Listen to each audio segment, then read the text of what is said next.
এখন যে ভোটার তালিকা রয়েছে সে ভোটার তালিকা ধরেই ৩ পার্বত্য জেলা পরিষদ নির্বাচন অনুষ্ঠিত হবে বলে জানিয়েছেন স্থানীয় সরকার সংস্কার কমিশনের প্রধান অধ্যাপক তোফায়েল আহমেদ।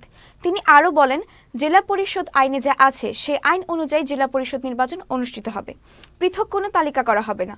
সোমবার সন্ধ্যায় রাঙামাটি জেলা প্রশাসক সম্মেলন কক্ষে বিভিন্ন পেশাজীবী প্রতিনিধি দলের সাথে মতবিনিময় সভায় তিনি এইসব কথা বলেন। এ সময় উপস্থিত ছিলেন ঢাকা বিশ্ববিদ্যালয়ের লোক প্রশাসন বিভাগের অধ্যাপক ডক্টর ফেইদৌস আরফিনা ওসমান, ব্যারিস্টার দেবাশিস রায় ও সাবেক জেলা পরিষদ চেয়ারম্যান গৌতম দেওয়ান সহ অনেকে। জেলা পরিষদ নির্বাচনটা আপনারা করতে পারেন কিনা? জেলা পরিষদ নির্বাচনটা যদি করতে হয় তাহলে আপনাদের একটা ঐক্যমত্যের প্রয়োজন আছে। সকল গ্রুপের মধ্যে কিছু ছাড় দেওয়ার প্রশ্ন আসবে। সবাই যদি আমার প্রত্যেকের জায়গায় থাকি তাহলে কিন্তু এর সমাধান হবে না।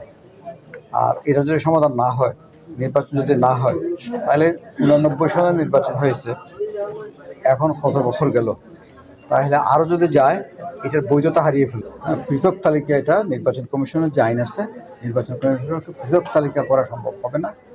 পৃথক তালিকা না, যে তালিকা আছে সেই তালিকা অন্তর্ভুক্ত কীভাবে হবে সবাই, সেটাই আপনাদেরকে ভাবতে হবে, একটা পথ বের করতে হবে।